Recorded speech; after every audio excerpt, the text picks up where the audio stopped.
Redimidos presenta Escuela del Nuevo Pacto.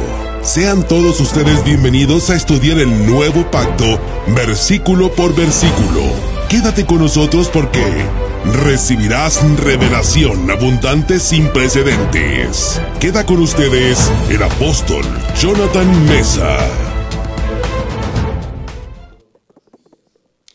¿Qué tal, hermanas y hermanos? Les saluda su servidor Jonathan Meza Delgado, transmitiendo en vivo desde la Ciudad de México para todos ustedes.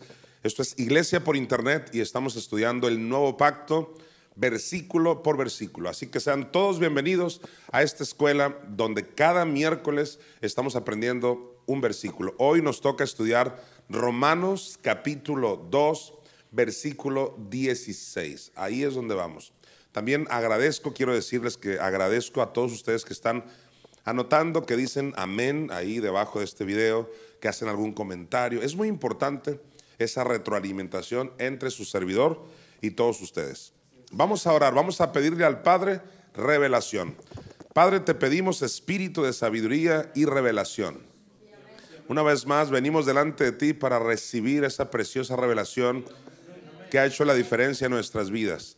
Te pedimos que sean alumbrados los ojos de nuestro entendimiento. Quitamos todo estorbo en los aires en el nombre de Jesús. Establecemos tu reino en este lugar y en cada casa donde alguien nos está viendo. En el nombre de Jesucristo declaro revelación sin precedentes de tu bendita palabra. Y todos dicen amén. Hoy es miércoles 1 de febrero del 2023. Y como es nuestra buena costumbre, vamos a leer primeramente todo el versículo para luego irlo estudiando parte por parte. Dice Pablo en Romanos 2:16: en el día en que Dios juzgará por Jesucristo los secretos de los hombres, conforme a mi evangelio. Un poderoso versículo que tengo años mirándolo y que no deja de impactar mi vida. La primera parte que vamos a estudiar es la siguiente, ahí donde dice Pablo: en el día que Dios juzgará. Eso es lo primero que vamos a estudiar. Vamos a establecer que Dios es un juez. Y por cierto, Él no es un juez injusto. Existe una parábola del juez injusto, donde de alguna manera y por alguna razón yo llegué a creer que aludía a Dios, pero no. Está hablando esa parábola de un juez injusto, donde una mujer le rogaba que se le hiciera justicia y al final el hombre enfadado le hizo justicia. Y yo llegué a creer que así era nuestro Padre Celestial. Cuando ya lo llegas a enfadar, Él te hace justicia. Y en realidad esto no es así. Esa parábola, para empezar, está hablando de un juez injusto que no alude a nuestro Padre, sino que realmente lo que esa parábola está diciendo es que si un juez injusto en lo terrenal es capaz de finalmente hacerle justicia a alguien, cuánto más nuestro Padre, que sí es un juez justo y que es nuestro Padre y es todo amor. Entonces, Dios es un juez, es lo primero que quiero que establezcamos, y vamos a volver a leer la primera parte. Dice: en el día en que Dios juzgará. Así que es un hecho que Dios es un juez. Y yo he encontrado en la Biblia por lo menos 7 juicios, 7 ocasiones donde Dios va a juzgar. Y esto está a punto de suceder ya, comenzando con el arrebatamiento o rapto de la iglesia. Ahí comienza el primer juicio. Para hablar de que Dios juzga, entonces hay que ver en qué momentos juzgará. Y es lo que quiero que veamos rápidamente. Vamos a dar un repasón de esto que hemos estudiado a través de los años. Son 7 juicios que yo encuentro, y el número 1 se le llama el juicio de los creyentes. Esto significa que este es el juicio de los que ya nacimos de nuevo, es el juicio de los que ya somos salvos. Vamos a ser juzgados, pero no para condenación, y es lo que vamos a ver, algunos versículos que respaldan este juicio. En segunda a los Corintios, capítulo 5, versículo 10, Pablo dijo: porque es necesario que todos nosotros comparezcamos ante el tribunal de Cristo, para que cada uno reciba según lo que haya hecho, mientras estaba en el cuerpo, sea bueno o sea malo. Ahí está 2 Corintios 5:10, que respalda este primer juicio del cual te estoy hablando, que es el juicio de los creyentes. No porque ya naciste de nuevo, no porque ya eres salvo, ya no se te va a juzgar, y total es igual si diezmo, si no diezmo, es igual si me congrego o no me congrego, es igual si perdono o no perdono. No, por supuesto que no es igual, porque Dios es un Dios justo. Y en este juicio que Pablo le llamó el tribunal de Cristo, y esa palabra tribunal en el griego es bema, que tiene que ver con una plataforma, como cuando los políticos tienen una plataforma o un artista y desde ahí miles de personas los ven. Pues imagínate cómo será la plataforma de Dios. Una plataforma, un bema, donde va a juzgar a los creyentes. Volvamos a leer. Dice, porque es necesario que todos nosotros. ¿Ves ahí donde dice todos nosotros? Pablo se incluyó, así que esto se refiere a la iglesia, no a los mundanos. Volvamos a leer. Porque es necesario que todos nosotros, dice, comparezcamos.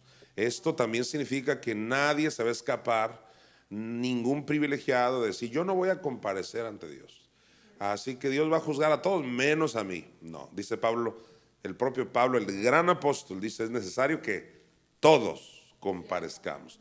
Apóstoles, profetas, evangelistas, pastores, maestros, músicos, diáconos, de todo. Todos, dije, todos vamos a comparecer, y ahí es donde vas a desear haberte congregado más seguido. Ahí es donde te va a pesar no haber hecho lo que tenías que haber hecho, porque señores, no todo es llegar al cielo, sino llegar con éxito, y allá Dios dará galardones que eternalmente marcarán tu vida. Dice Pablo, porque es necesario que todos nosotros comparezcamos ante el tribunal de Cristo, para que cada uno, y yo siempre enfatizo que dice cada uno, no cada tres. No es, pues yo me junto mucho con fulanita, así que vamos a entrar en parejita para estar mirando. No, sino que fuera la secundaria o una cosa así. Es el bema de Cristo. Y te van a juzgar a ti a nivel individual, y luego el que sigue y el que sigue, uno por uno, cada uno. Por eso Habacuc 2:4 es muy claro cuando dice, el justo por su fe vivirá. Y hay gente que se deja enredar por otras personas. Ya deja de depender de tu mamá, de tu tía, de tu primo, de aquella hermana, de aquel hermano. Fíjate, ayer veíamos en el estudio que di en Redimidos, en Expoforum, definitivamente Pablo aconsejó, dice, ten cuidado de ti mismo. Cuídate a ti mismo, porque ya viene este primer juicio, que es cuando seamos arrebatados, y ahí cada uno a nivel individual seremos juzgados. ¿De qué seremos juzgados? Aquí dice, porque es necesario que todos nosotros comparezcamos ante el tribunal de Cristo. ¿Para qué? Mira, para que cada uno reciba según lo que haya hecho mientras estaba en el cuerpo, sea bueno o sea malo. Para que cada uno reciba según lo que haya, ¿qué dice? Según lo que haya hecho. Así que las obras aquí sí cuentan. Según lo que hayamos hecho cuando estábamos, ¿dónde? En el cuerpo. Eso significa que no somos cuerpo. Dice Pablo, cuando estábamos en el cuerpo, porque no somos cuerpo, somos espíritus, tenemos un alma y vivimos en un cuerpo. Así que este es el primer juicio, el de los creyentes, que va a ser un juicio de las obras que hagamos. En 1 Corintios 3:13, esto también se respalda. El mismo Pablo nos dice, la obra de cada uno, ¿te fijas? Otra vez dice, cada uno. Lo mismo que nos dijo en 2 Corintios 5:10, ahora en 1 Corintios 3:13, lo mismo. La obra de cada uno se hará manifiesta. Qué bonitas palabras, qué interesantes. Dice que esas obras se harán manifiestas. Eso significa que aquí en la tierra no siempre se hacen manifiestas. Es decir, no todo el mundo se entera de las cosas buenas que tú haces. Y la gente te juzga solo por las malas que haces. Pero el montón de buenas obras son especialistas en no verlo. Pero qué bonito que allá van a ser manifiestas todas las obras. Pero lo mismo con las obras malas. Nadie se entera que haces obras malas también. Pues también se van a manifestar allá. Por eso Pablo fue categórico cuando dijo: mientras estábamos en el cuerpo, sea bueno o sea malo. Diga conmigo o escríbalo: las obras van a contar en el juicio de los creyentes. Dice aquí 1 Corintios 3:13: la obra de cada uno se hará manifiesta, porque el día la declarará, pues por el fuego será revelada, y la obra de cada uno, cual sea, el fuego la probará.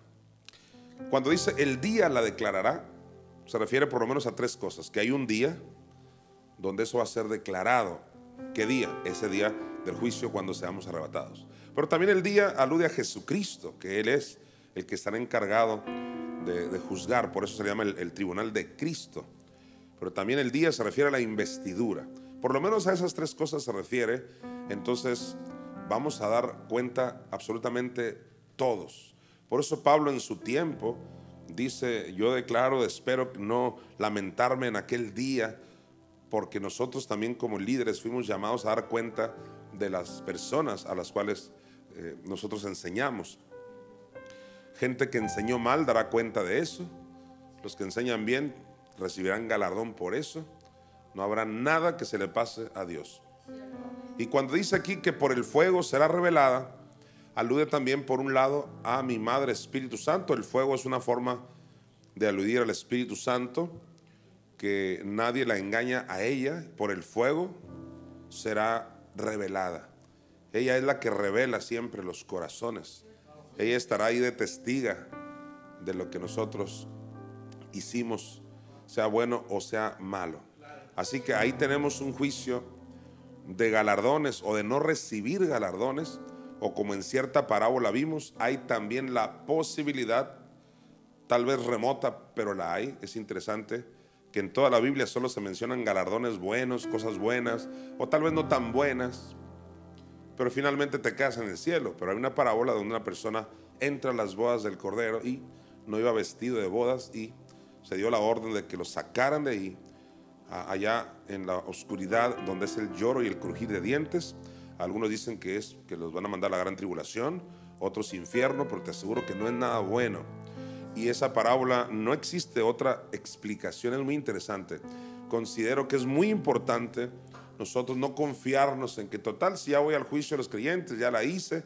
Es muy importante hacer buenas obras.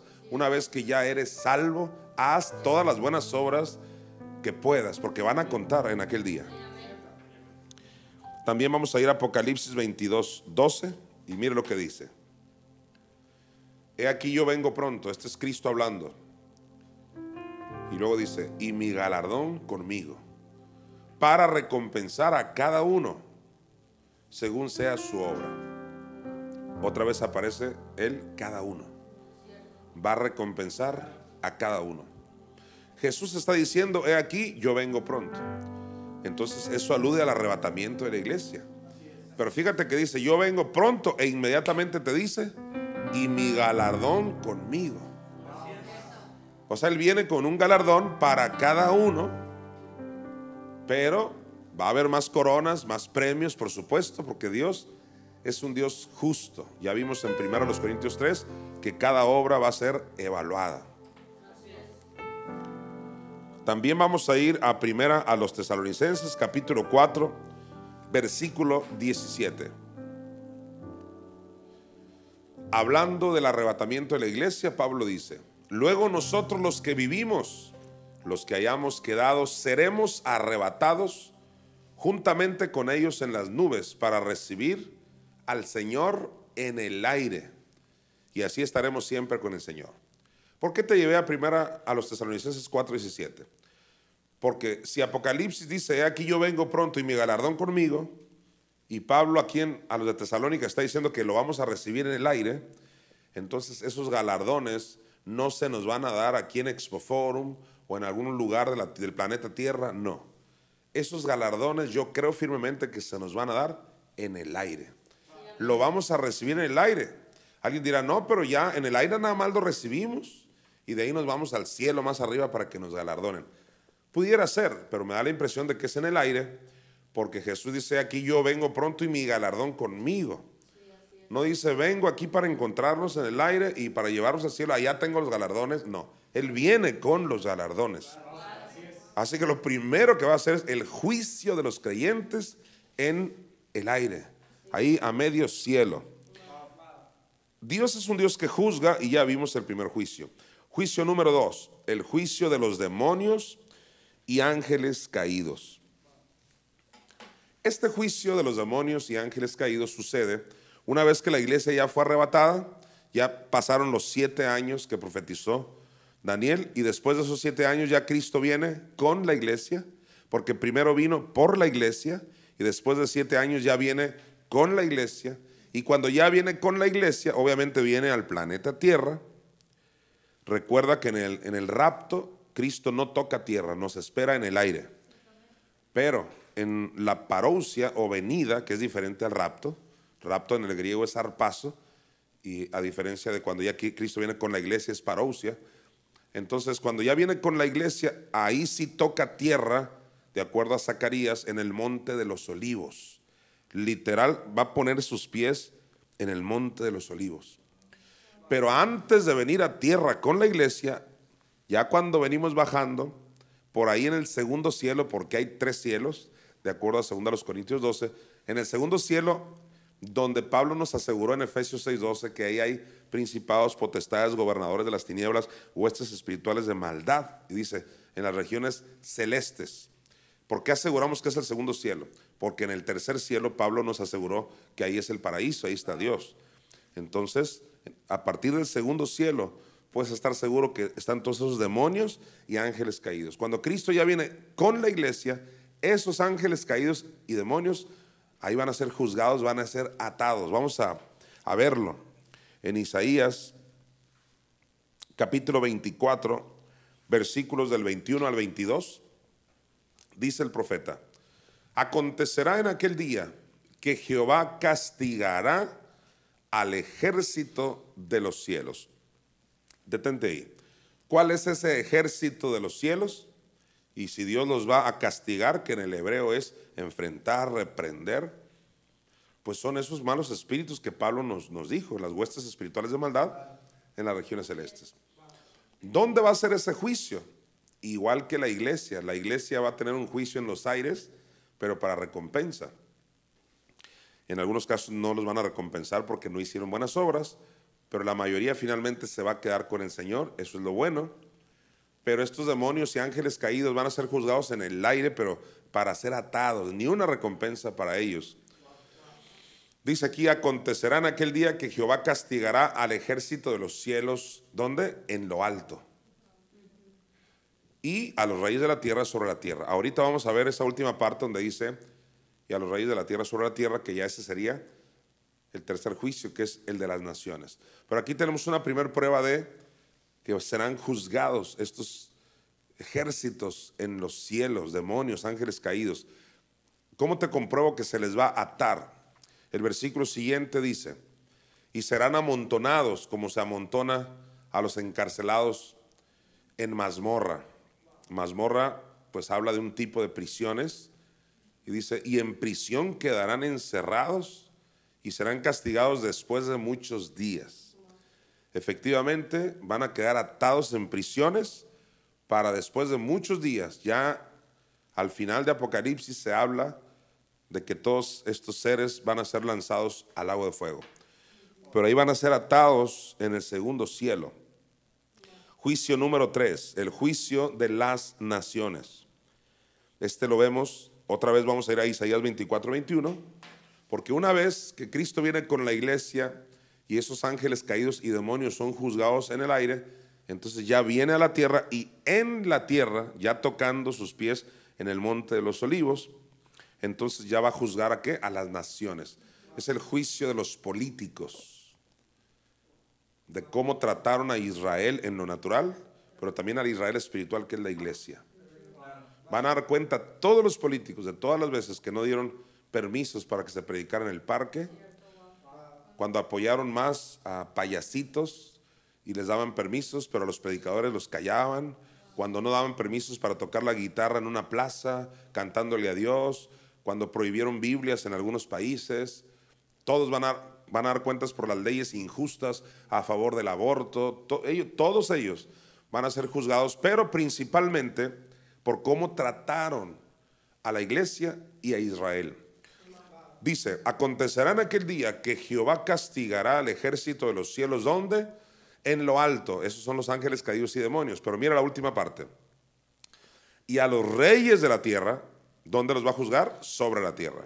¿Te das cuenta? A los demonios en lo alto y a los reyes de la tierra sobre la tierra. ¿Quiénes son los reyes? Todo tipo de líderes, presidentes, funcionarios y demás que hicieron mal las cosas en este planeta Tierra. Esto se comprueba también en Apocalipsis 19, del 11 al 16. Vemos que Cristo viene en un caballo blanco y obviamente viene con la iglesia, y ahí en Apocalipsis se explica más esto. Dice Juan, el que escribió Apocalipsis: entonces vi el cielo abierto, y he aquí un caballo blanco, y el que lo montaba se llamaba Fiel y Verdadero, y con justicia juzga y pelea.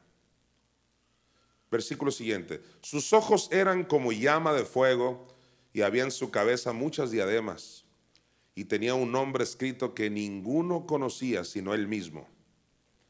Estaba vestido de una ropa teñida en sangre. ¿Quién será? Pues aquí dice, y su nombre es el Verbo de Dios. ¿Y quién es el Verbo de Dios? De acuerdo a Juan 1:1, Cristo. En el principio era el Verbo, y el Verbo era con Dios, y el Verbo era Dios. Juan 1:3, todas las cosas por él fueron hechas. Juan 1:14, y el Verbo se hizo carne. Así que alude a Cristo. Dice Apocalipsis 19:13 otra vez, estaba vestido de una ropa teñida en sangre, y su nombre es el Verbo de Dios. Ese es Cristo. Ahora, mire, a partir del 14, y los ejércitos celestiales, yo soy de los que creo que ahí se refiere a la iglesia. No viene solo él en un caballo, sino viene con los ejércitos celestiales. Alguien puede decir, pero esos ejércitos puede referirse a los ángeles. Yo digo que es la iglesia por lo siguiente, sigamos leyendo. Y los ejércitos celestiales vestidos de lino finísimo. ¿Acaso no dice Apocalipsis, y a su esposa será concedido que se vista de lino fino?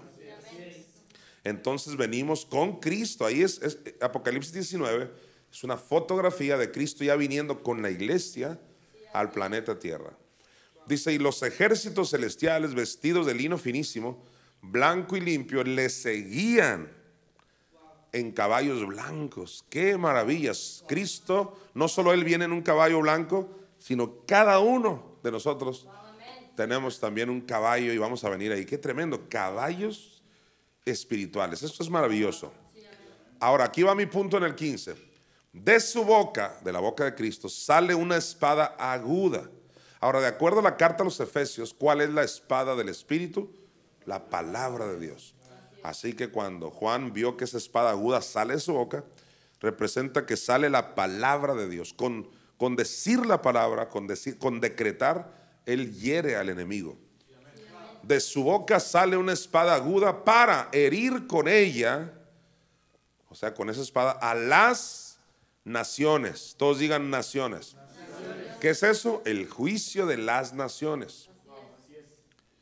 Dice, y él las regirá con vara de hierro, y él pisa el lagar del vino del furor y de la ira del Todopoderoso.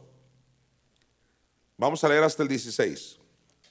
Y en su vestidura y en su muslo tiene escrito este nombre, Rey de Reyes y Señor de Señores. Él trae un escrito, ¿dónde? En su vestidura, pero también en su muslo. ¿En el muslo de quién? En el muslo de Jesucristo. Él se puso ahí, Rey de Reyes y Señor de Señores. Esto es muy, muy interesante. Pero con su boca hería a las naciones. Entonces ya tenemos tres juicios. Primero, el juicio de los creyentes es en el rapto de la iglesia.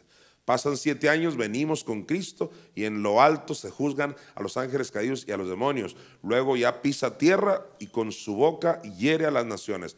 Tercer juicio es el juicio de las naciones o de los políticos.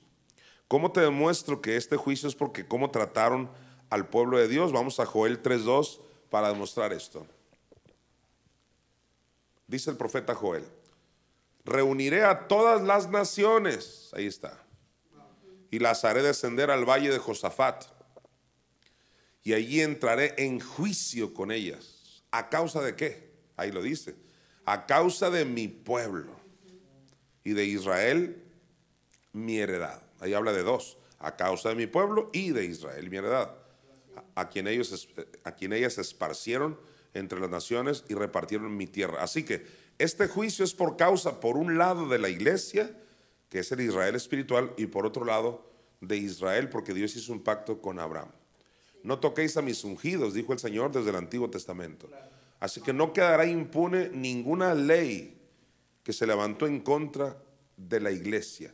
Ninguna mala cara, ninguna cosa que se les negó va a quedar impune, porque viene el juicio de las naciones. ¿A causa de qué? Del pueblo escogido de Dios.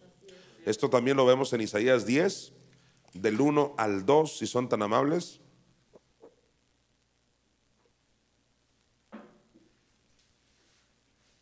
Dice así el profeta Isaías: hay, y yo siempre he dicho que hay, por revelación yo veo que se refiere que van a pasar por la gran tribulación.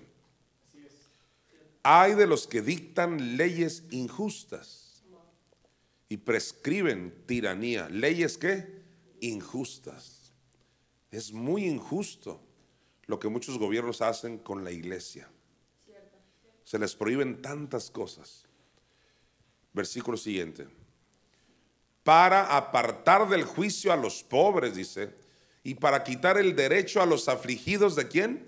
De mi pueblo. Todo el pleito de Dios con las naciones es por lo que le hiciste a mi pueblo. Juicio de las naciones.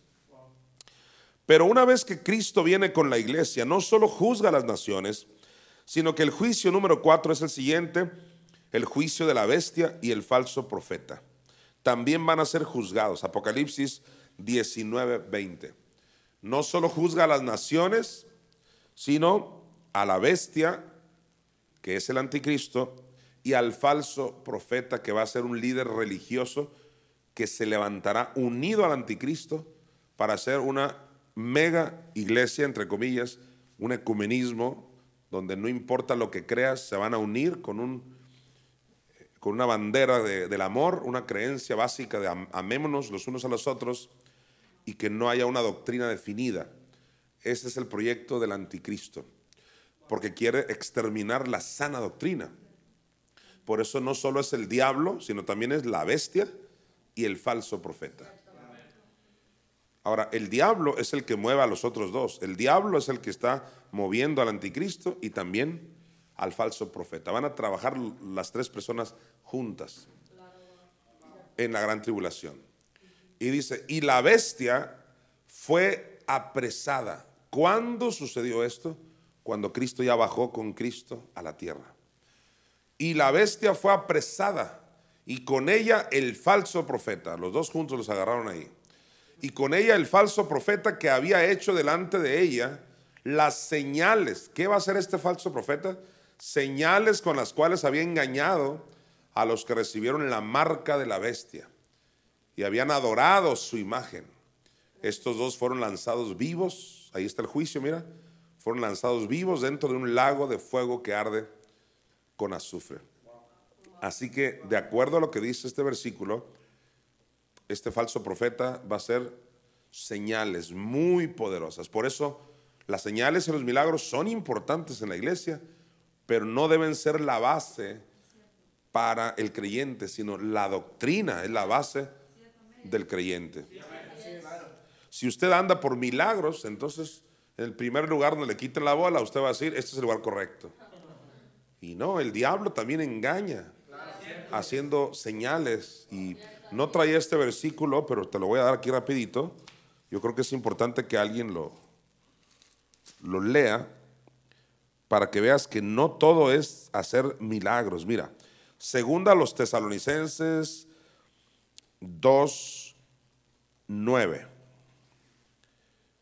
Dice así: inicuo, refiriéndose al anticristo, inicuo cuyo advenimiento es por obra de Satanás. Entonces, ¿quién está atrás del anticristo? Satanás. El anticristo va a ser un líder político que va a lograr unir a todas las naciones, va a traer una paz aparente durante 3 años y medio. Inicuo cuyo advenimiento, mira, es por obra de Satanás. Ahí va, mira, con gran poder y señales, ¿y qué más? Y prodigios, pero ¿de qué tipo? Mentirosos. Así que te va a decir, acá también quitamos el cáncer, acá también quitamos estas bolas y tumores. Claro, porque te está ayudando el anticristo para que la gente crean a la mentira. Versículo siguiente, lo voy a mostrar en el 10. Y con todo engaño de iniquidad, ¿para qué? Para los que se pierden, por cuanto no recibieron el amor de la verdad para ser salvos. Tremendo. Vas a necesitar un teólogo que te enrede ahí. Inclusive el versículo 11 está buenísimo. Por esto Dios dice, les envía un poder engañoso para que crean a la mentira. Les envía, es en permisivo. O sea, Dios deja, debido a que ellos no quisieron nada con la verdad, Dios los deja que caigan en ese poder engañoso para que crean a la mentira.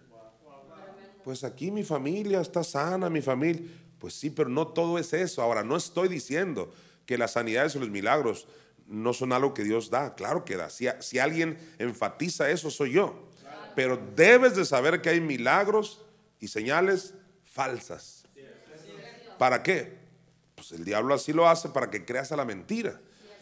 ¿Para qué? Mira el 12, ya de una vez el 12, ya estamos aquí. Dice, a fin, o sea, si tú le preguntas, ¿y con qué fin?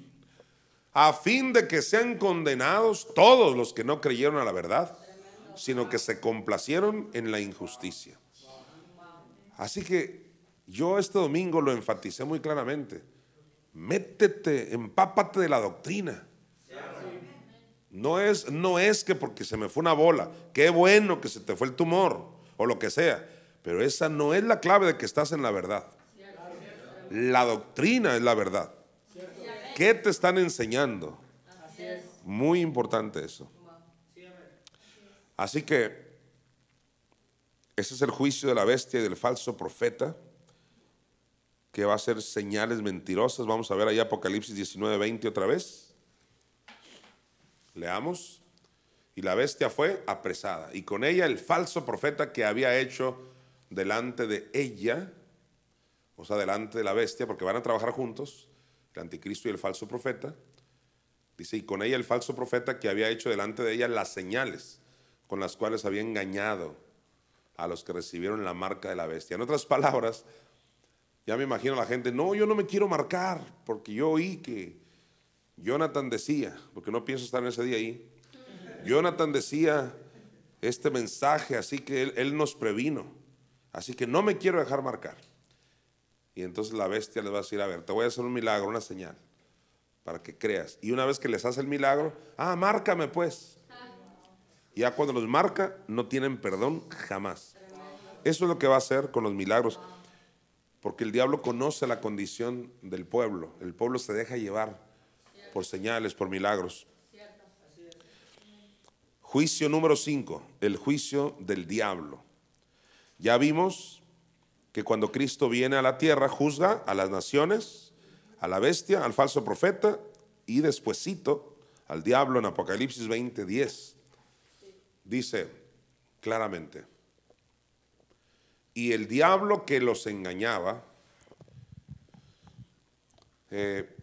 no iba a mencionar esto, pero en este momento el Señor me está revelando, porque dice el diablo que los engañaba, y acabamos de leer que los engañaba ¿con qué? Con milagros. Wow, no es la primera vez que Dios me da algo aquí en el instante. Yo siempre iba a ese versículo y decía el diablo que los engañaba, pues diciéndoles que no se congreguen y tantas cosas que el diablo te puede engañar, ¿verdad? Pero el contexto es que los engañaba con las señales y milagros.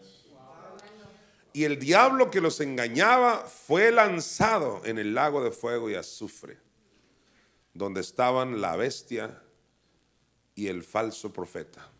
¿Te fijas? ¿Quién estaba primero en el lago de fuego? La bestia y el falso profeta.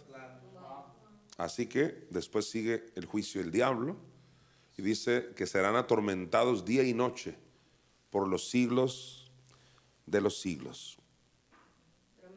Juicio número 6. El juicio del gran trono blanco. Una vez que es el juicio del diablo, ya viene este penúltimo juicio que es así se le llama, del gran trono blanco. ¿Por qué se llama así? Porque Juan vio eso, un gran trono blanco. Por eso así se le llama, pero también se le llama juicio final. Aunque no es el final final, pero es el penúltimo. Dice, y el diablo, no sé si he dado ese. Juicio del gran trono blanco, Apocalipsis 20, del 11 al 13. Ahí está. Dice Juan, el que escribió Apocalipsis, y vi un gran trono blanco, y al que estaba sentado en él, de delante del cual huyeron la tierra y el cielo. Ahora, yo te digo, si delante de ese trono huyeron la tierra y el cielo, ¿dónde están entonces parados? El espacio sideral se le llama eso. No está ni en el cielo ni en la tierra. Qué raro. En el espacio, o sea, en la nada, sí. Impresionante. Se puede estar parado en la nada. Eso solo Dios lo puede hacer. Y vi un gran trono blanco y al que estaba sentado en él, de delante del cual huyeron la tierra y el cielo, y ningún lugar se halló para ellos. Este es el juicio del gran trono blanco. Vamos a leer hasta el 13. Y vi a los muertos. ¿Te das cuenta? Este no es el juicio de los creyentes, de los vivos, porque dice que vio a los muertos. O sea, los muertos espirituales. Los que nunca recibieron a Cristo son muertos espirituales, que así murieron en esa condición.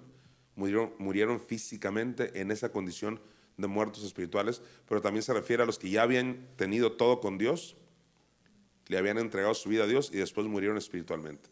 Todos los muertos. Me llama la atención que dice, y vi a los muertos grandes y pequeños.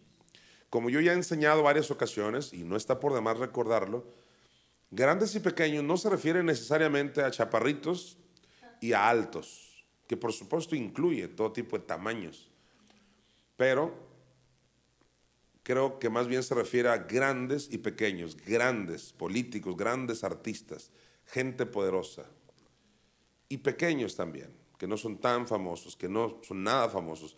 Lo que está diciendo, grandes y pequeños, o sea, nadie se va a escapar de ese juicio final. En otras palabras, no porque fulano, no hombre, que Michael Jackson era millonario y que Elvis Presley, de nada les va a servir su dinero, su fama. Dice Apocalipsis, ni su plata ni su oro podrán salvarles en ese día. Y vi a los muertos, dice, grandes y pequeños de pie ante Dios. Y los libros fueron abiertos. Diga conmigo, hay libros. Hay libros. Nuestros hermanos que fueron al infierno, los colombianos, ellos hablan, ellos vieron estos libros. O sea, hay libros en el cielo. Esto es algo literal. Libros espirituales, así como hay calles de oro y todo esto. Y vi a los muertos grandes y pequeños de pie ante Dios, y los libros fueron abiertos. Y luego dice, y otro libro fue abierto. Quiero que distingas libros y libro. Los libros fueron abiertos. Se refiere a donde se escribieron todas las obras de estos muertos que no tuvieron el privilegio de que la sangre de Cristo borrara sus malas acciones. También se refiere, como algún otro comentarista lo ha dicho, a la Biblia. Los libros, los 66 libros fueron abiertos. Pero puedes estar seguro que hay libros que te van a juzgar en aquel día. Pero luego dice, y otro libro fue abierto, ese es el libro de la vida, donde si tú no estás inscrito ahí, serás lanzado al lago de fuego. Alguien que me está viendo dice, lo bueno es que ya estoy inscrito, porque ya tengo a Cristo. Sí, pero en Apocalipsis Jesús dice que al que venciere le promete que no va a borrar su nombre del libro de la vida. Tu nombre puede ser borrado del libro de la vida. Dice aquí, y vi a los muertos grandes y pequeños de pie ante Dios, y los libros fueron abiertos, y otro libro fue abierto, el cual es el libro de la vida, y fueron juzgados los muertos por las cosas que estaban escritas en los libros según sus obras. Por eso yo creo que esos libros incluyen las obras malas de esa gente, por lo menos las obras malas que tú haces. Si tú te arrepientes, la sangre de Cristo borra todo ese historial malo que tienes. Pero ellos no, porque eran muertos espirituales, no quisieron nada con aquel que podía borrar sus pecados.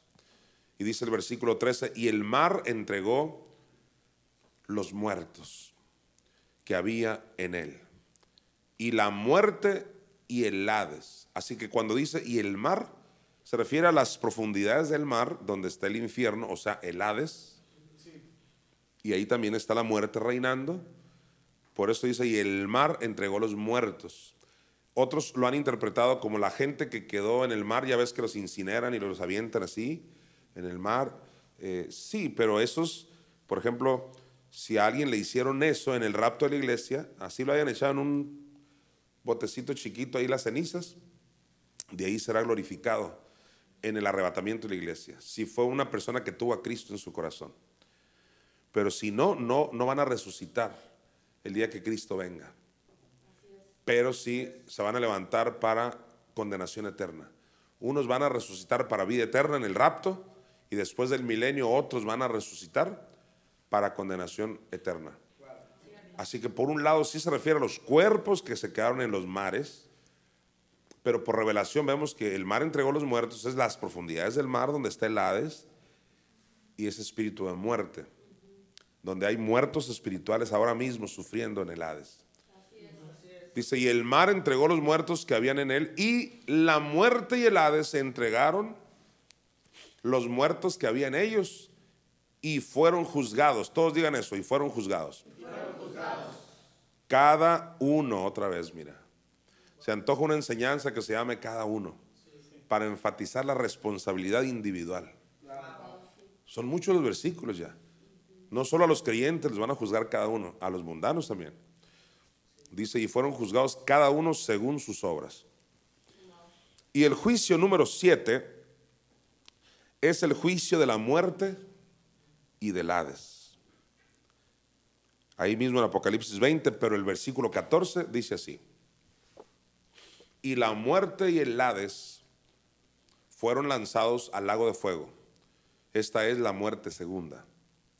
Aquí claramente se nos enseña que la muerte segunda es un equivalente a decir lago de fuego. Una cosa es la muerte física, otra cosa es la muerte espiritual del creyente, que es cuando ya se separa de Dios, pero la muerte segunda o muerte eterna es un equivalente al lago de fuego. Ahí lo dice. Y otra cosa que vemos aquí es que la muerte y el Hades son seres. O sea, la muerte es un ser, es un mal espíritu.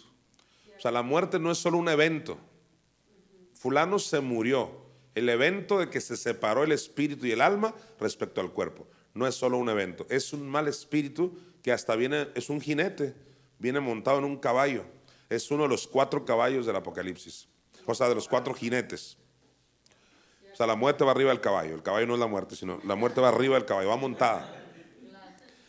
Y creemos que es un personaje femenino la muerte, porque en Miqueas Jesucristo en un pasaje mesiánico dice, tú enemiga mía, dice. Y Hechos dice que la muerte no lo pudo retener.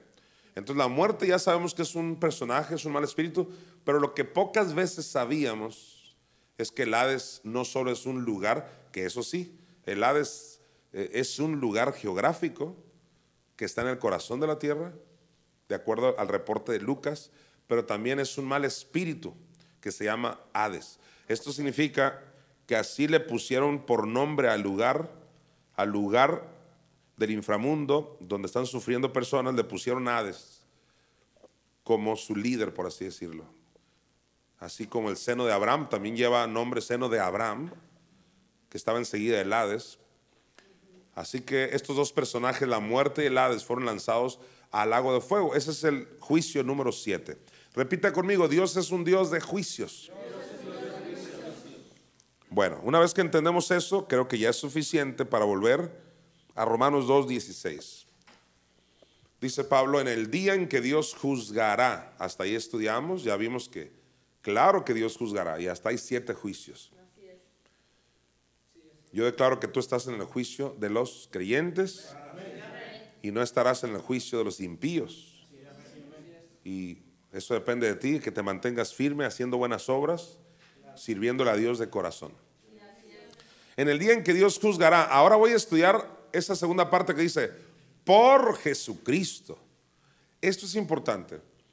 No solo es Dios juzgando en general, porque tenemos al Padre, al Hijo y al Espíritu Santo, pero dice por Jesucristo. O sea, la causa del juicio es por Jesucristo.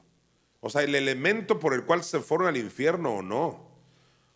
Todos los juicios que le van a caer a la gente es por la persona de nuestro Señor Jesucristo.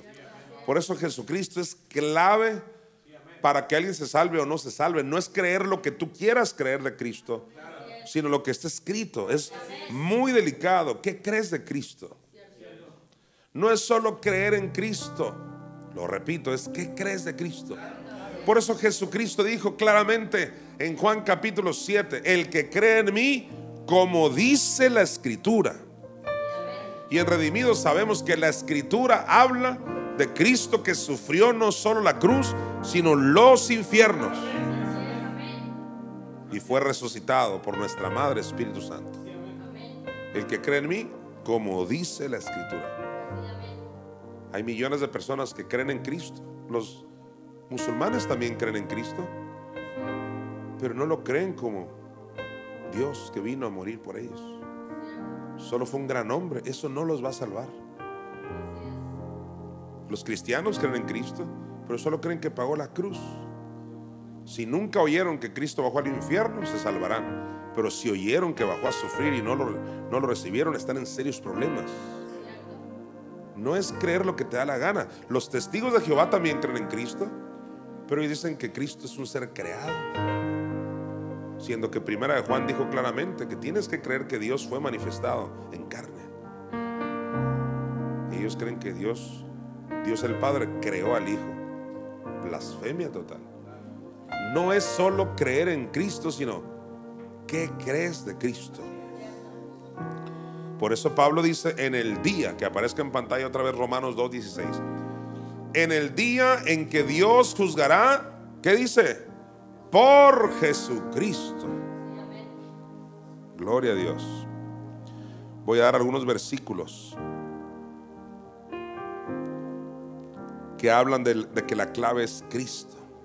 Él es el elemento que detonó los juicios. Mira, Juan 3:18 dice, el que en él cree, refiriéndose a Cristo, así de fácil, mira, el que en él cree no es condenado, pero el que no cree ya ha sido condenado, porque no ha creído en el nombre del unigénito Hijo de Dios. Juan 16 del 8 al 9, ¿qué dice? Jesucristo dijo, y cuando Él venga, refiriéndose al Espíritu Santo, Jesús dijo, y cuando Él venga, convencerá, el Espíritu Santo convencerá al mundo ¿de qué? De pecado, de justicia y de juicio.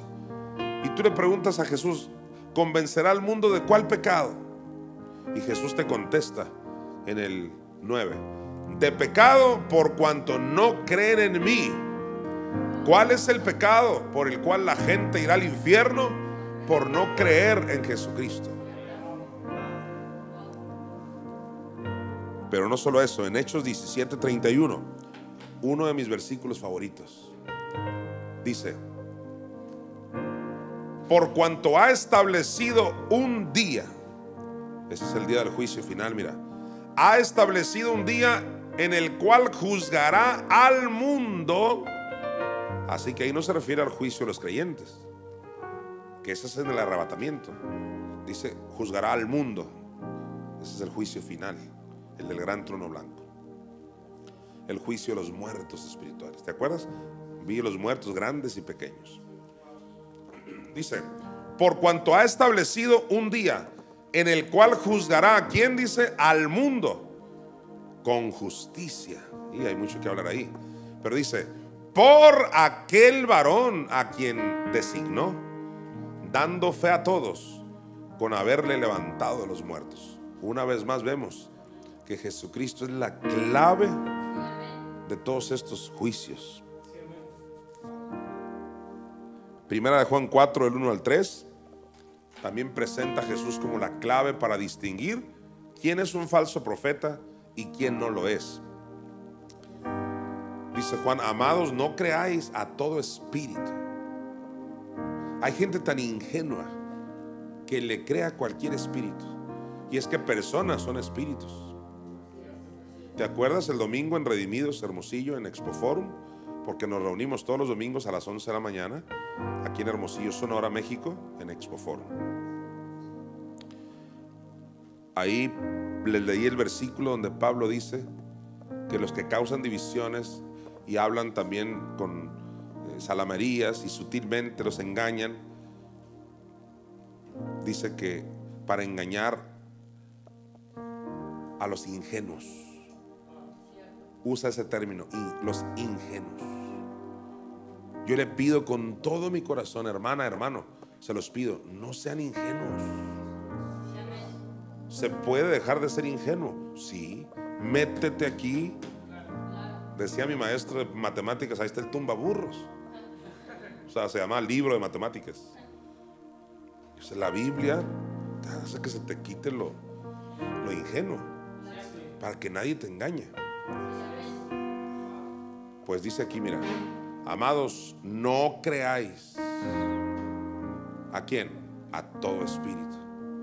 No porque es que canta bien bonito, es porque hizo este milagro, como ya lo vimos, no.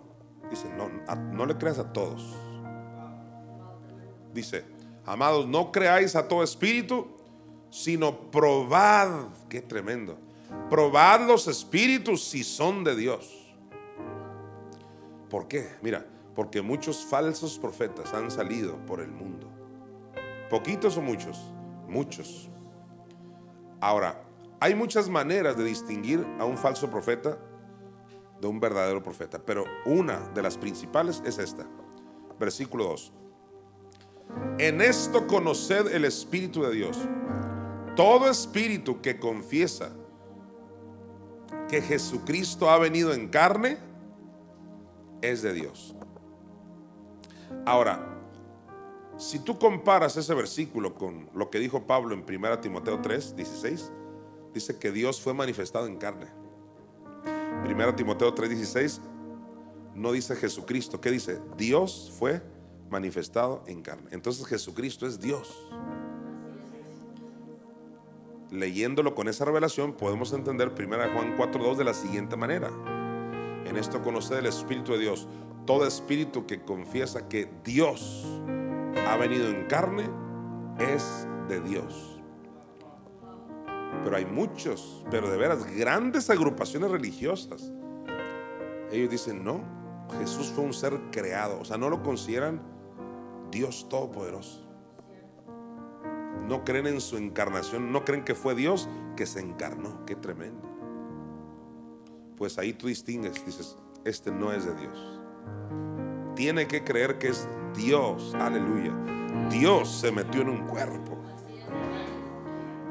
En esto conoced el Espíritu de Dios.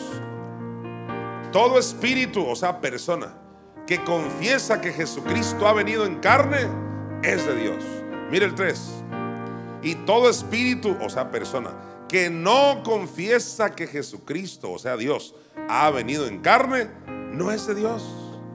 Y este es el espíritu del anticristo, el cual vosotros habéis oído que viene y que ahora ya está en el mundo. Te decía el pastor Arnoldo, cuando veas ahí a un testigo de Jehová diciéndote Jesús fue creado, dice, míralo a los ojos y vas a ver el espíritu del anticristo. Quédatele viendo a los ojos, dice, es el diablo. Te está diciendo que fue creado, que él no es Dios creador. Dice Juan, no le crean a todos, si no creen que Dios se metió en un cuerpo, aleluya. no es de Dios. Ahora, como te decía, 1 Juan 4 dice Jesucristo vino en carne, o sea, se metió en un cuerpo. Pero 1 Timoteo 3:16 dice que es Dios. Aquí voy a dar la prueba. Dice Pablo, e indiscutiblemente grande es el misterio de la piedad. ¿Qué dijimos que es la piedad? Ahí está. Dios fue manifestado en carne. ¿Te fijas? Ahí ya no dice Jesucristo. ¿Qué quiero decir con esto? Que son dos versículos que se complementan. Dios, o sea, Jesucristo es Dios. Dios fue manifestado en carne, pero la revelación aquí se completa porque dice que no solo tienes que creer que Dios fue manifestado en carne, sino que también fue justificado en el Espíritu. Muchos se quedan solo con 1 Juan 4:2. Todo el que crea que Dios vino en carne, es de Dios. Pero Pablo dice, Dios vino en carne, pero también Dios fue justificado en el Espíritu. Por eso los redimidos tenemos la verdad. Puedes estar seguro que somos de Dios. ¿Por qué? Porque no solo creemos que Dios fue manifestado en carne, no sé, para eso tenemos a los cristianos. También creemos lo que dijo Pablo, que ese mismo Dios que fue manifestado en carne fue justificado en espíritu. ¿Qué quiere decir que fue justificado en espíritu? No hay nadie que sea justificado que no haya muerto espiritualmente antes. ¿Por qué a ti y a mí se nos llama justificados en Romanos 5:1? Justificados pues por la fe. ¿Por qué? Porque antes estábamos muertos en nuestros delitos y pecados, como lo dice Efesios 2, del 1 al 2. ¿Cómo es que se puede decir de que Dios fue justificado? A no ser que Cristo haya muerto espiritualmente. Y sí murió espiritualmente. En el momento en que dijo, Dios mío, ¿por qué me has desamparado? Ahí se separó el Padre, la mamá, Espíritu Santo, se separaron del Hijo. Eso es la muerte espiritual de Jesús. Y descendió como muerto espiritual a los infiernos a padecer toda la deuda que tú y yo debíamos. Y al tercer día la mamá, Espíritu Santo, baja, desciende a las partes más bajas de la tierra a vivificarlo, a justificarlo. Por eso el misterio de la piedad es ese, que Dios no solo, entiéndelo, cristiano, entiéndelo, no solo fue manifestado en carne. Hasta ahí te enseñaron en la escuelita dominical. También fue justificado. Y todo el que niega eso no es de Dios. No dije que no ama a Dios, no, si por amor no quedamos. Eso no es de Dios. Y yo entiendo que hay gente que ha sido víctima de otros maestros. Yo entiendo que hay gente sincera, pero sinceramente equivocados. Hay musulmanes sinceros. Así que ya olvídate esa falsa humildad de que, pues que son sinceros los de la India. Hey, la clave para cielo o infierno es Cristo. Por eso estamos estudiando, volvamos a Romanos, ¿qué? 2:16, mira. En el día en que Dios juzgará, ¿por qué? Por Jesucristo. Dígalo, por Jesucristo. O sea, Jesús va a ser la clave. Ahí está el Padre. ¿Creyeron en mi Hijo? Pues que no, al infierno. ¿Creyeron? Pues que sí, te salvas. Así. No mandó a su Hijo en vano. Por eso Jonathan Mesa es un predicador constituido por Cristo. Y el que cree en mi mensaje, cree en el que me envió. Si no vengo yo representando a Mahoma ni a nadie más. Gloria a Cristo. Vamos a Juan 5:22, mira. Dice así: porque el Padre a nadie juzga, mira, sino que todo el juicio dio al Hijo. Tremendo. Todos van a ser juzgados por Cristo. Ahora déjame demostrarte que Cristo y su palabra, o sea, Cristo y la palabra de Dios es un equivalente. De hecho, comencemos con Juan 1:1, no vamos a ir, solo quiero que lo recordemos. En el principio era el verbo, pero ¿qué es la palabra verbo en el griego? Logos, que también se puede traducir palabra. En el principio era la palabra y la palabra era con Dios, la palabra era Dios. Entonces, ¿Cristo qué es? La palabra. Si Cristo es la palabra, ¿qué dice el Salmo 107:20? Envió, ¿quién envió? El Padre. Su palabra, Cristo. Envió su palabra y lo sanó y lo libró de la ruina.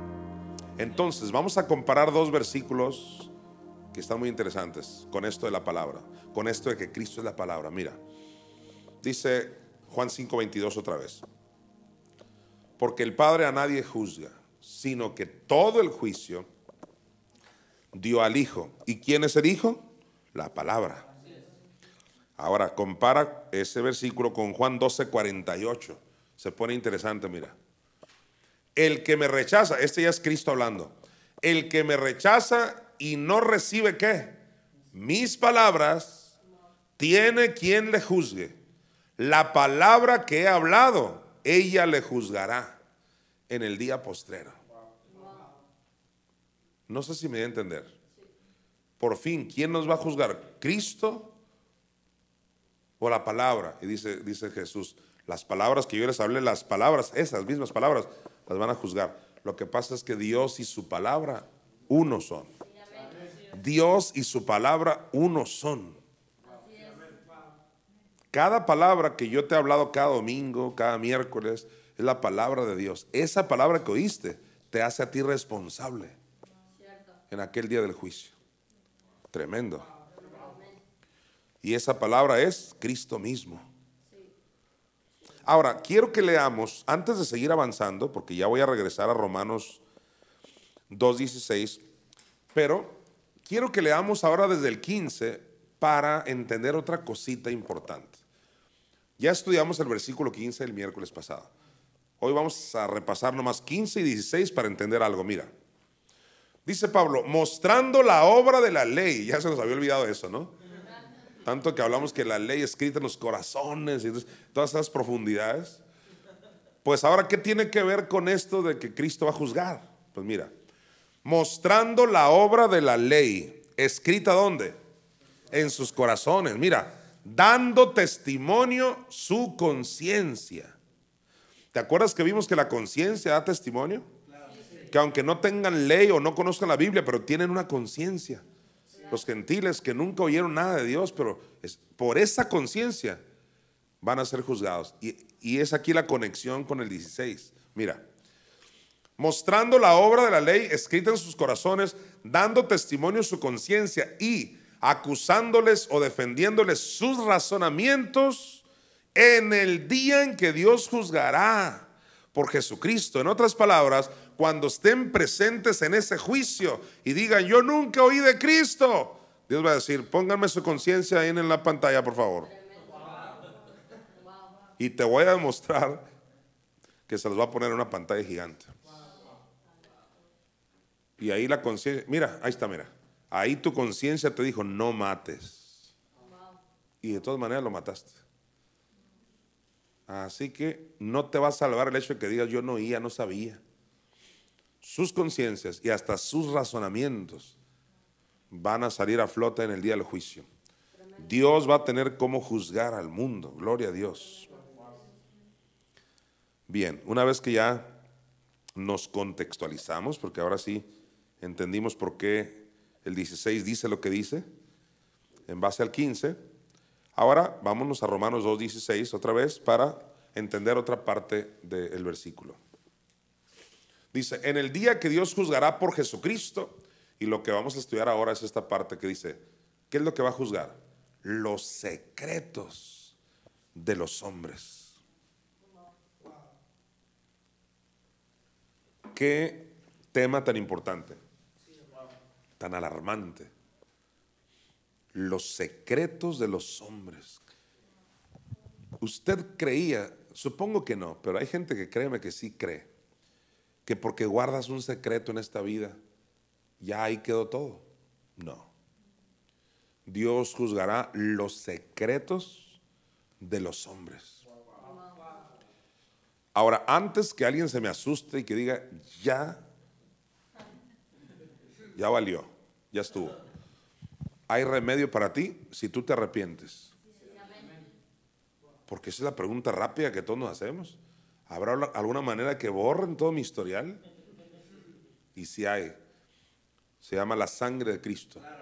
Si tú te arrepientes, la sangre de Cristo te limpia de todo pecado. Entonces ya no va a salir ningún secreto. El que confiesa su pecado y se aparta, alcanza misericordia. Vas a aparecer limpiecito, como si nunca hubieras cometido un solo error. Y sabes, Dios te quiere dar esa nueva vida. Y no estoy hablando solo ahora con mundanos que me están viendo. Estoy hablando aún con creyentes que le han dado rienda suelta al pecado, a diferentes situaciones. Y tú no quieres que esos secretos se sepan allá arriba. Dice la primera de Juan que muchos van a ser avergonzados cuando Cristo venga. Déjame mostrártelo, esto es tremendo. Son versículos que no traía. Pero mira, esto está buenísimo. Creo que es la primera de Juan. Algunos están orando para que no lo encuentre, pero ya lo encontré. Primera de Juan 2, 28. Es que a veces creemos que el bema de Cristo, o sea, el juicio de los creyentes, es puras coronas, ¿no? Preciosas. Y total, a ti te tocaron 100 piedras brillosas, hermosas, y a mí 5. No, gente va a ser avergonzada. Hay juicio de los creyentes, pero hay juicio final, donde ahí la pena va a ser, por supuesto, mucho más. Y ahí sí ya no hay esperanza. Pero finalmente hay una vergüenza tanto para los mundanos como para los creyentes. Aquí está, mira. Y ahora, hijitos, ya no te escapaste, ahí es la iglesia. Hijitos es la iglesia. Y ahora, hijitos, permaneced en Él. ¿Te das cuenta? No es solo ser un hijito de Dios. Hay que permanecer en Él y en sus principios. No existe aquello de salvo, siempre salvo. Eso es una mentira infernal. Es salvo, ya te lo he dicho, es salvo, siempre y cuando permanezcas. La salvación se pierde. Dice aquí, y ahora, hijitos, permaneced en Él. Dile a tu vecino, por favor, permanece en Él. Ahí donde te encuentras en tu casa, dile, atrévete. Esto en el día del juicio también va a salir ahí, que tú le dijiste permanece y que no te hizo caso. Dile, permanece. Es que a mí nadie me dijo, y va a sacar Dios la película y ahí va a salir tú diciéndole permanece. No, créemelo, todo cuenta. Y ahora, hijitos, permaneced en Él. Y tú dices, ¿para qué? Mira, para que cuando se manifieste, cuando Él venga, para que cuando se manifieste tengamos ¿qué? Confianza, para que en su venida no nos alejemos de Él avergonzados. Y hay muchos versículos así muy estremecedores. Y estoy hablando entonces de los secretos de los hombres. ¿Cuál es el único remedio para que esos secretos que ahora guardas no salgan en aquel día? La sangre de Cristo. En el caso del mundano, ¿cuál es el remedio? Que confiese que Jesús es su Señor y que crea en su corazón que Dios le levantó a los muertos. Ahí su espíritu es perfecto, pero a partir de ahí tiene que estarse lavando con la sangre de Cristo todo el tiempo, para cuando Cristo se manifieste no se aleje de Él avergonzado. Hablemos un poco de los secretos de los hombres, que esto es algo tremendo. Primero los Corintios 4:5 dice Pablo. 4:5, por favor. Estás en el 4:1. Va a aparecer ahí en pantalla este versículo. Ok, si hay un problema técnico me dicen para yo buscarlo aquí. Sí hay, ¿verdad? Mientras se arregla, usted escúcheme por favor, por lo menos apúntelo. Primero los Corintios 4:5, Pablo dice: así que no juzguéis nada antes de tiempo, hasta que venga el Señor, el cual aclarará. ¿Qué va a aclarar? El cual aclarará también lo oculto de las tinieblas y manifestará las intenciones de los corazones. Y entonces cada uno recibirá su alabanza de Dios. Esto definitivamente es el bema de Cristo. Esto es el juicio de los creyentes. Volvamos a leerlo ahí. Está tremendo, mira.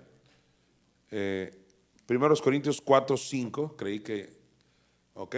Dice: así que no juzguéis nada antes de tiempo, hasta que venga el Señor. Ese es el rapto. El cual aclarará. Diga conmigo: Dios va a aclarar todo. Mira, el cual aclarará también lo oculto. Ahí están los secretos. Lo oculto de las tinieblas. Y va a manifestar las intenciones de los corazones. Entonces, Dios me reveló hace años que no hay nada más oculto que tu mente y tu corazón. Tú puedes esconder muchas cosas, tener secretos, pero lo más secreto que hay en ti es tu mente. Ahí sí. Dice un dicho: caras vemos, corazones no, algo así, no sabemos, algo así. Y es muy cierto, a no ser que el Espíritu te revele el corazón de una persona por uno de los 9 dones del Espíritu. Pero normalmente tú le ves la cara a uno de fiel y es la pura cara. Pero en su corazón te odia, en su corazón está pensando lo peor. Y esa es la parte más oculta del ser humano. Este pueblo, dijo Jesús, de labios me honra, pero su corazón está lejos de mí. En aquel día, esa parte oculta, la que nadie ve, va a salir, va a ser evidenciada. Diga conmigo: no hay nada más secreto que el corazón. Dígalo de nuevo: no hay nada más secreto que el corazón. Y se avecina, ¿qué cosa? El juicio de los secretos. Hebreos 4:13, tienes que saberlo, por si crees que te vas a escapar, porque no, es que yo sí tengo un secreto que nadie lo va a ver. ¿Qué te pasa? Mira lo que dice Hebreos: y no hay cosa creada que no sea manifiesta en su presencia. Antes bien, todas las cosas están desnudas y abiertas a los ojos de aquel a quien tenemos que dar cuenta. Esto está tremendo. Este versículo no cabe en muchas congregaciones que solo quieren quedar bien con la gente. Te está diciendo claramente que un día todo va a salir a flote. A no ser que nos arrepintamos ahora mismo, que caigamos de rodillas y le digamos: Señor, perdóname por esto, perdóname por llevar una vida doble, si es que eso estabas haciendo. Están ahora mismo en el infierno, según el reporte de los colombianos que fueron al infierno, y yo les creo a ellos porque el Espíritu me da testimonio que eso es verdad. Están ahora mismo ahí gentes que vivían una vida doble, o sea, una vida de apariencia. Se congregaban y parecía que amaban a Dios, levantaban manos, pero no necesariamente su corazón era sincero con Dios. Llegando a casa parecían mundanos y hasta peores que mundanos. Una vida doble. Hoy te puedes arrepentir para que esos secretos, porque lo tienes muy secreto, nadie lo sabe, para que esos secretos no salgan en aquel día. Hoy es el día de salvación para ti.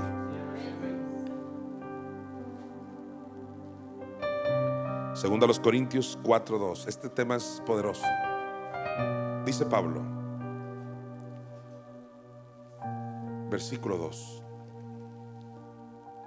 Segunda a los Corintios 4:2 dice: antes bien, y yo quiero que tú lo confieses con tu boca, tú que realmente quieres cambiar, en ti que cayó un manto de temor y dices: esto es terrible. Como cuando Jacob dijo: esto es terrible, este lugar donde está la presencia de Dios. Por eso dice el autor a los Hebreos: horrenda cosa es caer en manos de un Dios vivo. Porque también Pablo dijo a los de Galacia: Dios no puede ser burlado, pues todo lo que el hombre sembrare, eso también segará. Dios no puede ser burlado. Nadie se va a burlar de Dios. Por eso, si Pablo lo dijo, yo también tengo que decirlo. Si Pablo lo dijo, todos debiéramos decirlo. ¿Qué cosa? Mira, ¿Qué cosa debemos decir? Dice Pablo: antes bien renunciamos a lo oculto y vergonzoso. Todos digan conmigo, si ese es su deseo, diga: yo hoy renuncio a todo lo oculto y vergonzoso. Recuerda, todo lo oculto no es eso que hiciste en tu recámara, en tu baño, en tu carro. O sea, no solo es eso. A lo mejor estabas ahí en la congregación, pero lo más oculto que es tu mente y tu corazón. Dice Pablo: antes bien renunciamos a lo oculto y vergonzoso, no andando con astucia. ¿No andando con qué? Con astucia. A veces nos creemos más astutos. Creemos que vamos a burlar a Dios, cuando Hebreos dice: todas las cosas están desnudas ante su presencia. Dice Pablo: antes bien renunciamos a lo oculto y vergonzoso, no andando con astucia, ni adulterando la palabra de Dios. ¿Qué es adulterar la palabra de Dios? Torcerla a nuestro favor. No andamos adulterando la palabra de Dios, dice Pablo. No queremos torcerla, queremos creerla como está para salvarnos. Hoy mismo renuncia a toda impiedad, a lo oculto, a lo vergonzoso, a esos pensamientos. Porque el hecho de que te congregues no es suficiente. Tienes que entregarle tu mente y tu corazón a Dios. Antes bien renunciamos a lo oculto y vergonzoso, no andando con astucia, ni adulterando la palabra de Dios, sino por la manifestación de la verdad. Mira, recomendándonos a toda conciencia humana delante de Dios. En otras palabras, si los mundanos usan la conciencia y van a ser juzgados por su conciencia, pues debiéramos recomendarnos los unos a los otros, como diciendo: mira, este te lo recomiendo, porque le hace caso a su conciencia. Su conciencia le dice lo que tiene que hacer y la obedece. Hoy es día de renunciar a todos esos secretos, porque viene un día donde Dios juzgará por Jesucristo los secretos de todos los hombres. El Salmo 50, 20 al 21. Aquí está lo que te prometí. Aquí está lo que te prometí. ¿Qué te prometí? Que Dios te lo va a poner en una pantalla gigante, lo que hay en tu corazón. Yo siempre he dicho: si cada domingo que nos reunimos apareciera en la pantalla de enfrente lo que estás pensando, algunos ni fueran, la pensarían. Pero como no sale en la pantalla, van y parece que están muy bien y no. Por eso ya viene el día en que Dios juzgará por Jesucristo los secretos de todos los hombres. Mira, por ejemplo, tú que murmuras de tu hermano, tú que te has levantado contra la investidura, cualquier murmuración, mira lo que dice Dios: tomabas asiento y hablabas ¿contra quién? Contra tu hermano. Este es Dios juzgando. Mira, tomabas asiento y hablabas contra tu hermano, hablabas contra el hijo de tu madre. Que tenga oídos para oír y que oiga. Hablabas contra el hijo de tu madre. Ponías infamia contra él. Versículo siguiente, mira el 21. Estas cosas hiciste. Cuando dice estas cosas hiciste, ¿a qué se refiere? A hablar contra tu hermano, a hablar contra el hijo de tu madre. Tenemos madre, Espíritu Santo. Estas cosas hiciste, dice Dios, y yo he callado. Todos digan: y yo he callado. ¿Qué significa? Que por el momento Él no hace nada, está esperando que llegue el día del juicio. Por el momento creíste que te burlaste de Dios, del pastor, del apóstol, de la vida, de todos. Y ¿sabes qué? Te engañaste a ti mismo. Dios ha guardado silencio porque Él es un Dios de juicios. Dice: estas cosas hiciste y yo he callado. Pensabas que de cierto sería yo como tú. pero te reprenderé, mira, y las pondré delante de tus ojos. ¿Ves esa frase que dice las pondré delante de tus ojos? ¿De qué venía hablando? Del momento en que estabas murmurando, hablando, y la lista es interminable. Te lo van a poner enfrente. Es más, cuando estos colombianos que fueron al infierno, yo tengo un recuerdo dentro de la gran variedad de testimonios que ellos dan de ese evento, de haber ido al infierno, porque Jesucristo los llevó. Y entonces les tocaba ver, en muchos de los que estaban ahí, de los muertos que estaban en el infierno, les tocaba ver en una pantalla la historia del momento en que murieron, por ejemplo. Ellos veían y sabían cómo habían muerto. Pues si eso sucede ahí en el infierno, en el día del juicio también, Dios va a poner frente a ti que no te arrepentiste. Si tú te arrepientes, eso queda cancelado. Pero si no te arrepientes, va a aparecer ahí todo y no podrás engañar a Dios. Y ahí va a decir, ahí va a salir el momento en que hiciste todo lo malo. Se llama el juicio de los secretos. Concluyo esta parte con Proverbios 23-26. ¿Sabes? Cuando yo estaba preparando esta clase, yo ya la había terminado y dije, pues ya, me voy a cambiar para venir aquí a la reunión. Y el Espíritu Santo me dio este versículo, porque Dios quiere que cierre esta parte con este versículo, donde Dios te invita a que le entregues algo. Mira, Proverbios 23-26. Dame, hijo mío, tu corazón, y miren tus ojos por mis caminos. ¿Qué te está diciendo Dios? Que le des tu corazón. ¿Y qué es lo que quiere el diablo? Que le entregues a él tu corazón. Una vez que el diablo gana tu corazón, ya te robó todo. Por eso el diablo quiere meterse en tu mente y en tu corazón, siendo que ese lugar le pertenece a Dios. Dígalo por fe: mi corazón, Señor, te pertenece. Por eso Jesús dijo: hey, las zorras tienen cuevas. Y las zorras se refiere a demonios. Las zorras tienen cuevas. Las aves sus nidos. ¿Dónde? Hacen su nido en la mente de la persona. Pero el Hijo del Hombre, dice, no tiene dónde recostar su cabeza. ¿Os has dejado que el diablo more, los malos espíritus en tu mente? Y dice Dios en esta noche: dame, hijo mío, tu corazón, y miren tus ojos por mis caminos.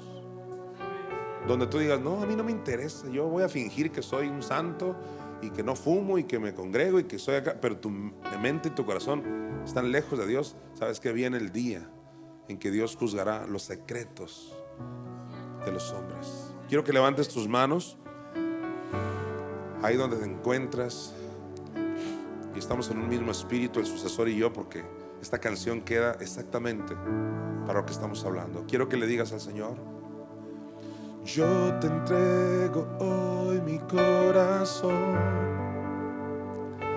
y mi canción, mi adoración.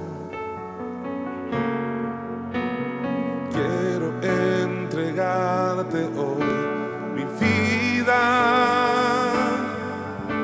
recuperar el tiempo que ha pasado y agradecer todo lo que me has dado, mi buen Jesús. Llegar de nuevo: yo te entrego hoy mi corazón y mi canción, mi adoración. Vamos, entrégale tu vida. Quiero entregarte hoy mi vida. Quiero recuperar el tiempo, recuperar el tiempo que ha pasado y agradecer todo lo que me has dado, mi buen Jesús. Quiero amarte más, quiero entregarte más y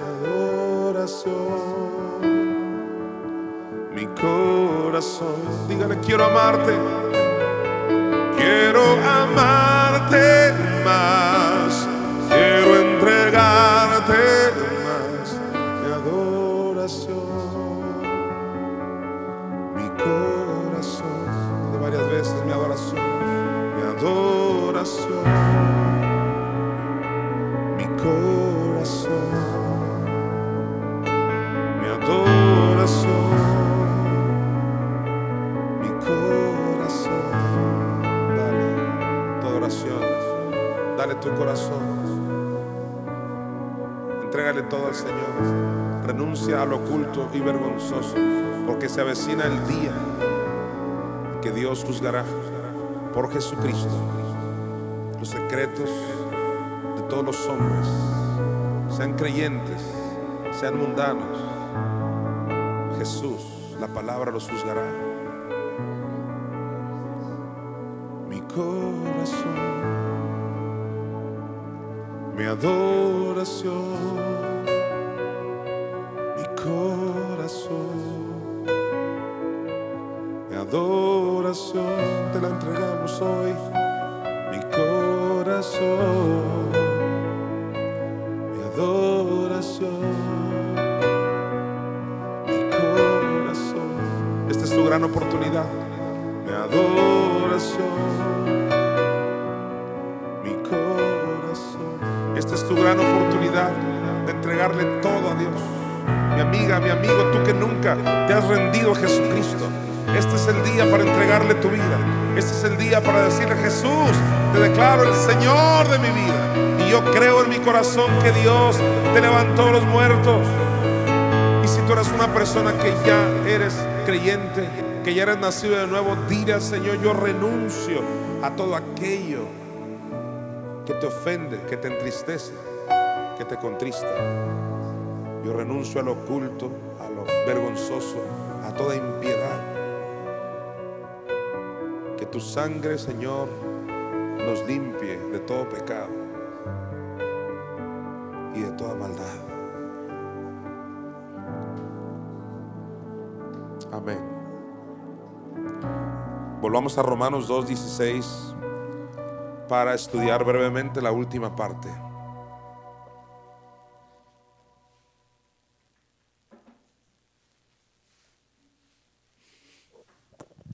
Hermana, hermano, no hay nada más hermoso que ponerse a cuentas con Dios. Ahí comienza tu paz. Pudieras tener ni un centavo en la bolsa,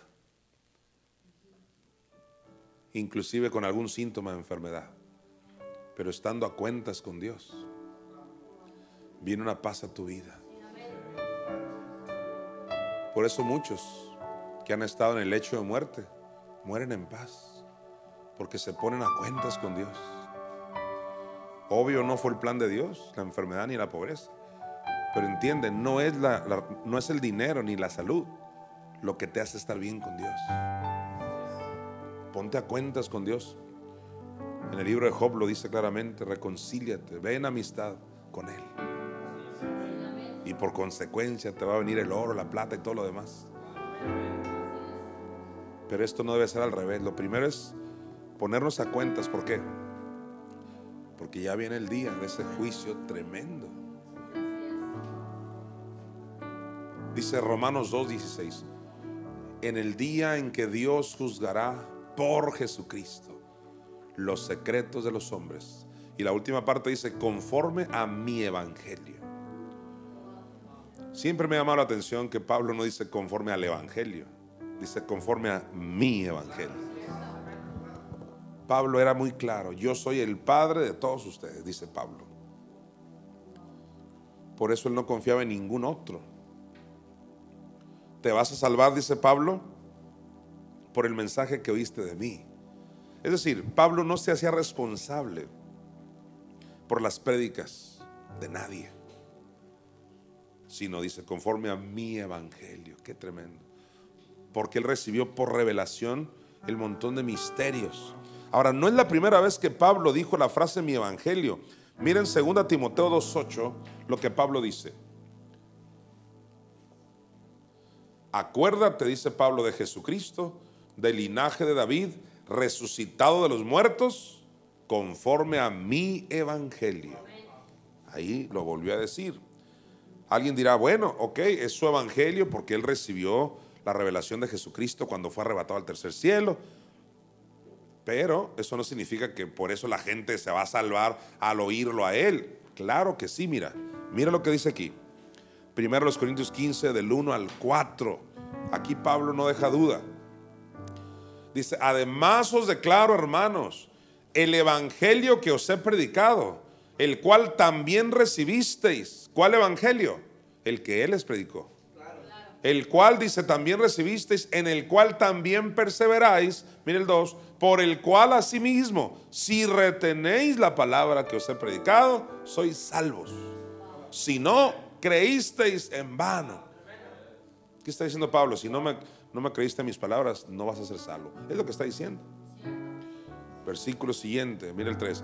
Porque primeramente, dice, os he enseñado, porque hay que preguntarnos, pues, ¿qué doctrina tendría Pablo que está asegurando que si no le creen irán al infierno? Aquí viene lo que él enseñaba, mira. Porque primeramente os he enseñado lo que asimismo recibí, mira, que Cristo murió por nuestros pecados conforme a las Escrituras. A eso se refirió Pablo, que si no crees eso, no te salvas. Que tienes que creer conforme al sacrificio de Cristo, lo que dicen las Escrituras. ¿Y qué dicen las Escrituras? Es el antiguo pacto, que el Cristo sufrió el infierno. Versículo siguiente. Y que fue sepultado y que resucitó al tercer día conforme a las Escrituras. Otra vez dice conforme a las Escrituras. ¿Y qué dicen las Escrituras? Que una mujer fue por su pan de lejos. Fue Pablo el que dijo que Cristo descendió a las partes más bajas de la tierra. Fue Pablo el que nos dijo en Gálatas 4:26, Jerusalén, la cual es madre de todos nosotros. Dice Pablo, no crees eso, no te salvas. Lo dijo Pablo. Tremendo. Conforme a mi evangelio. Ahora, voy a cerrar con un pasaje que por años ha sido polémico. Primero los Corintios 1, del 10 al 13. ¿En qué consiste esta polémica? Mira, os ruego pues, hermanos, por el nombre de nuestro Señor Jesucristo, que habléis todos una misma cosa. ¿Te fijas el celo de Pablo? ¿Qué quiere hablar? Quiere que todos hablen una misma cosa. Nunca dijo, cada quien que hable lo que sea, con que nos amemos. Esas tonterías nunca las dijo Pablo. Nunca. Os ruego pues, hermanos, por el nombre de nuestro Señor Jesucristo, que habléis todos una misma cosa. Y mira, y que no haya entre vosotros divisiones, sino que estéis perfectamente unidos en una misma mente y en un mismo parecer. Pero aquí viene lo polémico, versículo siguiente. Porque he sido informado, algo le informaron a Pablo, mira. He sido informado acerca de vosotros, hermanos míos, por los de Cloé. Esos de Cloé son los que le llevaron la información a Pablo. ¿Qué le informaron? Que hay entre vosotros contiendas. ¿Cuáles eran esas contiendas? Versículo 13. El 12. Quiero decir que cada uno de vosotros dice, yo soy de Pablo. ¿Y qué dicen otros? Y yo de Apolos. ¿Y qué dicen otros? Y yo de Cefas. ¿Y qué dicen otros? No, yo de Cristo. Nunca falta uno que dice, yo ni Pablo, ni Pedro, ni Apolo, yo soy de Cristo. O sea, ahí te está hablando de 4 tipos de personas.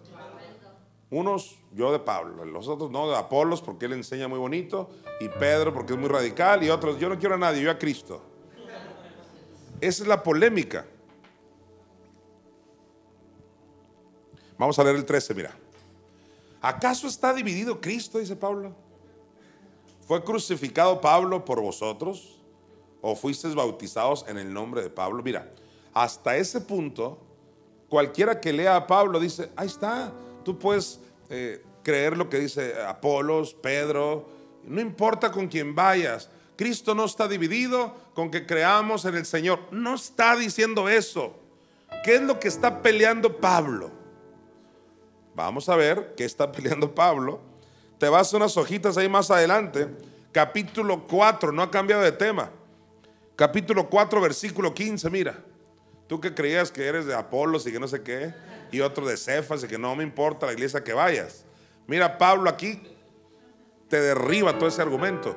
Y dice, porque aunque tengáis 10,000 ayos, ahí está barriendo con todos.